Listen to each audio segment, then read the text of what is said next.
पूरे प्रदेश की बहनों के खाते में डालने वाला हूं।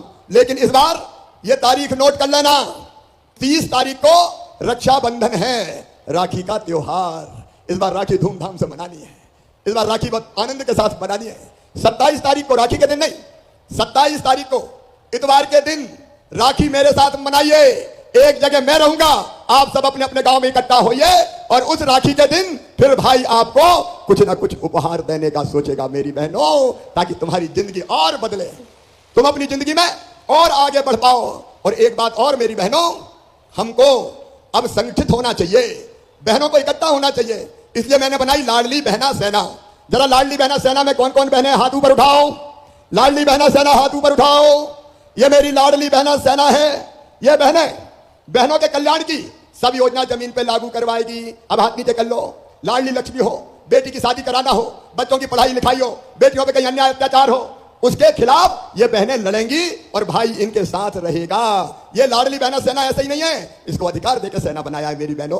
तो बताओ लाडली बहना सेना में काम करोगी? सब बहनें एक हो जाए। देखो हमने फैसला किया कि मध्य प्रदेश में मां बहन बेटी की इज्जत के साथ किसी को खिलवाड़ नहीं करने देंगे। अगर किसी ने गलत नजर से देखा, दुराचार किया, तो सीधे फांसी के फंदे पे लटका दिया जाएगा, उसको छोड़ेंगे नहीं। यह कानून बना मध्य प्रदेश में।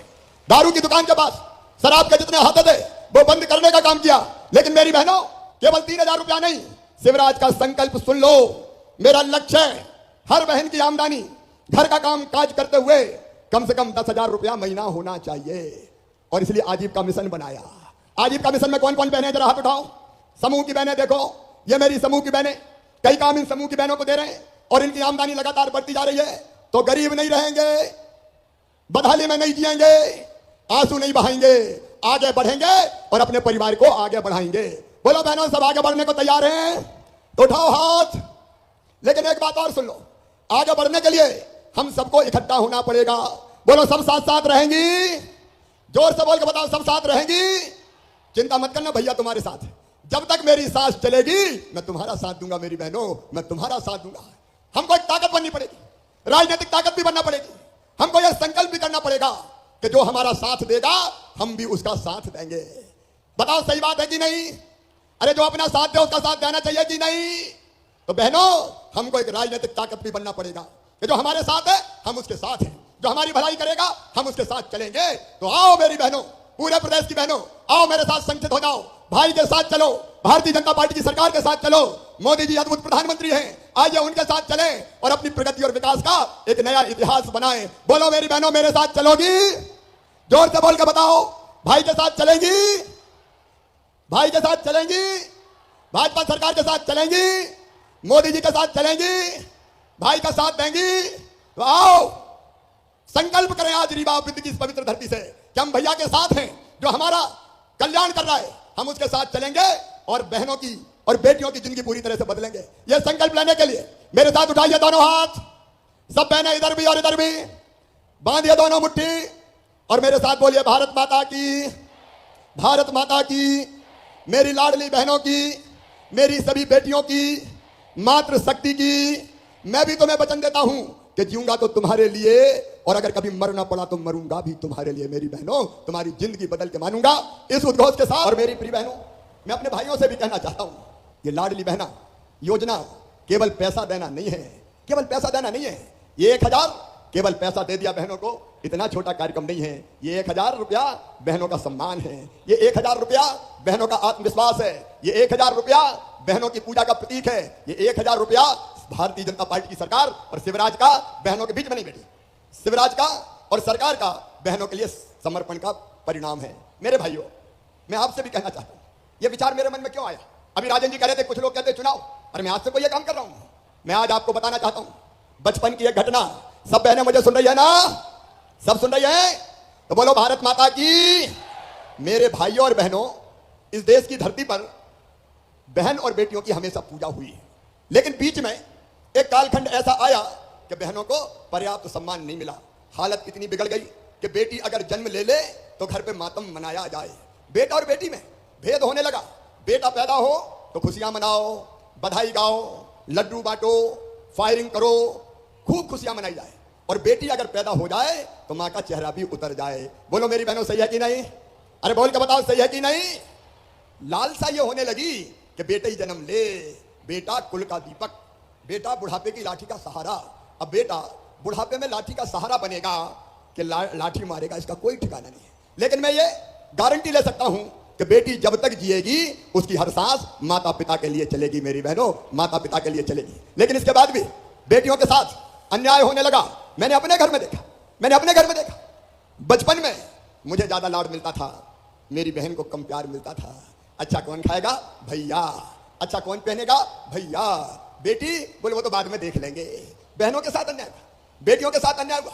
और बाद में यह अन्याय इतना बड़ा मेरे भाइयों बहनों कि बेटी कोख में मारी जाने लगी। विज्ञान के जरिए अगर ये पता चल गया कि कोख में कौन पल रहा है, बेटा पल रहा है कि बेटी पल रही है। अगर बेटा है तो जन्म लेने दो, और बेटी है तो कोख में ही मार दो। कोख को कत्ल खाना बनाने का पाप इस युग में इस धरती पर हुआ है। मैं सबकी बात नहीं कहता मेरी बहनों, लेकिन बड़ी संख्या में ऐसी घटनाएं हुई जब कोख में बेटियां मारी जाने लगी। और तब मध्य प्रदेश की धरती पर मैंने मुख्यमंत्री पहली बार बना, क्योंकि आत्मा दुखती थी, मन में तकलीफ होती थी कि बेटियां क्यों कोख में मारी जाती है, अंदर तकलीफ होती थी। और मैं सोचता था कि हे भगवान, वो दिन कब आएगा जब बेटी के जन्म पर भी स्वागत किया जाए, बधाई गाई जाए। बताओ मेरे बहनों और भाइयों, बेटियों के बिना दुनिया चल सकती है क्या? जोर से बोल के बताओ। आज भाई और बहन बात कर रहे हैं, बताओ बेटियों के बिना दुनिया चल सकती है क्या? इतने जोर से नहीं, और जोर से बताओ। बताओ बेटियों के बिना दुनिया चल सकती है क्या? अरे बेटी नहीं बचाओगे तो बहू कहां से लाओगे? दुनिया चल सकती है? बेटियों के बिना यह दुनिया नहीं चल सकती। और इसलिए बहनों और भाइयों, मध्य प्रदेश की धरती पर सबसे पहले हमने बनाई लाडली लक्ष्मी योजना, क्योंकि मुझे पता था कि बेटी जब तक बोझ रहेगी दुनिया बेटी को पैदा नहीं होने देगी। और इसलिए मैंने तय किया बेटी को बोझ नहीं रहने देंगे, बेटी को वरदान बनाएंगे। और लाडली लक्ष्मी योजना में तय किया कि बेटी के जन्म लेते ही 30,000 रुपए के बचत पत्र खरीद के बिटिया के नाम पे जमा कर देंगे। और उसका फायदा यह होगा कि बेटी 5वीं पास करके 6वीं में जाएगी तो 2,000, 8वीं पास करके 9वीं में जाएगी तो 4,000, 10वीं पास करके 11वीं में जाएगी तो 6,000, 12वीं में जाएगी तो फिर 6,000, और अब कॉलेज में जाएगी तो 12,500 रुपया दूंगा बेटी को।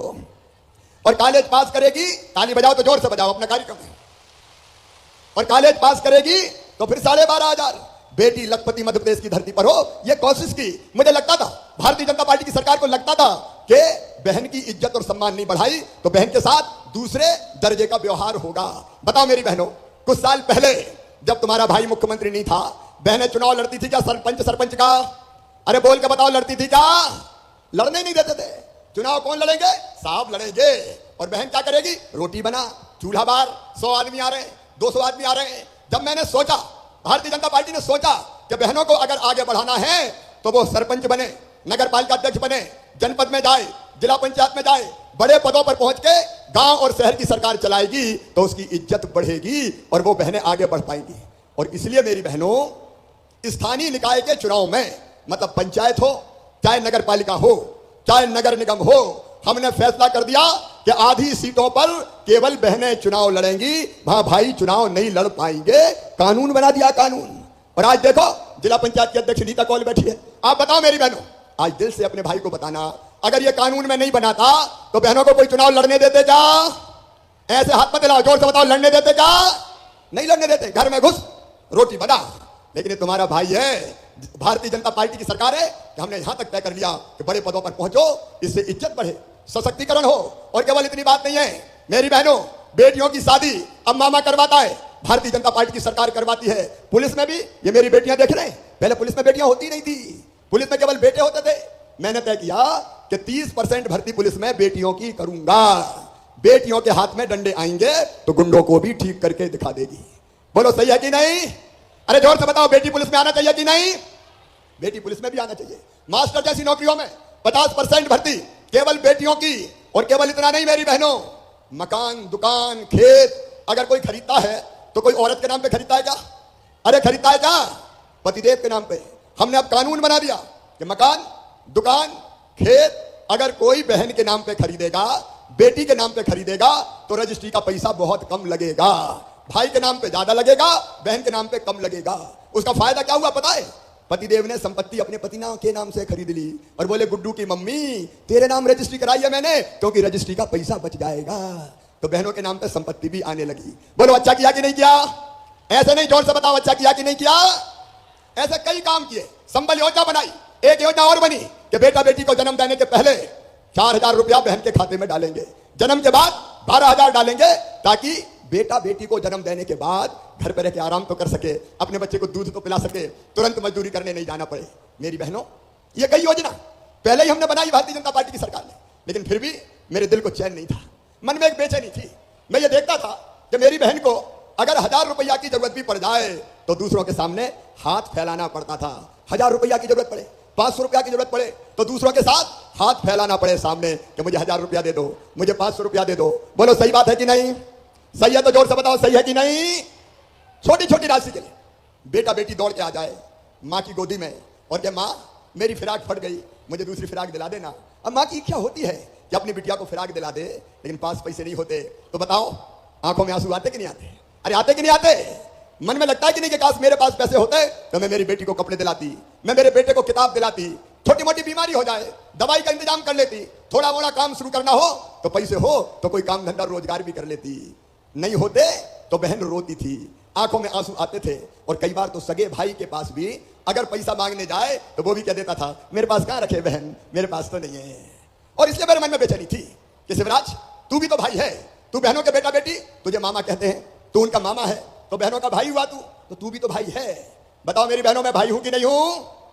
एक साथ बताओ बोल के, भाई हूं कि नहीं हूं? अच्छा भाई हूं तो सगा हूं कि सौतेला हूं? और जोर से बोल के बताओ, सगा हूं कि सौतेला हूं? अब सगा ही भाई हूं तो बताओ, अपना सगा भाई राखी के दिन अपनी बहन को लेवा के घर ले जाता है, माई के राखी बंधवाता है, और राखी बंधवाने के बदले 100 रुपया देगा, 500 देगा, 1,000 देगा, साड़ी देगा, कपड़े देगा। बोलो सही बात है कि नहीं? अरे भाई और बहन बात कर रहे हैं, बोल के बताओ सही है कि नहीं? तो मेरे मन में भी आया कि भैया तो तू भी है रे, और भैया भी मुख्यमंत्री हो गया है तो तू भी तो अपनी बहनों को कुछ दे। बताओ देना चाहिए कि नहीं देना चाहिए? अरे भाषण नहीं है, मैं बात कर रहा हूं, देना चाहिए कि नहीं? बोलो इधर भी बोलो, देना चाहिए कि नहीं? देना चाहिए। लेकिन एक विचार और मन में आया कि साल में एक बार देने से काम नहीं चलेगा। बताओ एक बार देने से समस्या हल होती क्या? जोर से बोलो। और इसलिए मन में आया कि एक बार नहीं रे शिवराज, हर महीना अपने बहन के खाते में पैसा डाल। और तब यह तय किया मैंने कि अपनी जितनी गरीब बहनें हैं, किसान परिवार से आने वाली बहनें हैं, छोटे किसान परिवार से आने वाली, उन सब बहनों के खाते में हर महीना 1,000 रुपया डालूंगा। मुख्यमंत्री लाडली बहना योजना बना के 1,000 रुपया डालूंगा। ऐसे ताली नहीं, जोर समझो। मैं चाहता हूं कि मेरी बहनें बोले, खुल के सामने आए। और इसलिए यह तय किया कि हर महीना 1,000 रुपया, और तारीख भी तय कर दी। कौन सी तारीख को डालता हूं पैसा? जोर से बताओ ना। 10 तारीख को हर महीना 1,000 रुपया डालना शुरू किया। और मुझे इतनी खुशी हुई, कई बहनों का मैंने पता किया क्या कर रहे हो, तो किसने ने बेटे के कपड़े खरीदे, किसी ने कहा भैया मैंने किताब खरीद ली। एक बहन कल मिली थी, अभी मैं गया था कल अनूपपुर, तो वो कह रही थी कि मैंने तो भैया सेकंड हैंड सिलाई की मशीन खरीद ली, अब मैं सिलाई करती हूँ, सिलाई। एक और बहन बोली मैंने तो चाय की दुकान खोल ली मामा। एक बोली बेटा बेटी की फीस मैंने जमा करवाई। एक बोली कि पैसे जमा कर रही हूं, जब पैसे जमा होके मेरे पास अच्छी राशि हो जाएगी तो बिजनेस शुरू करूंगी। और एक ने कहा मैंने अपने पति को पैंट और शर्ट सिलवा के दी, लो मेरी तरफ से तुम्हें भेंट कर रही हूं। तो अलग अलग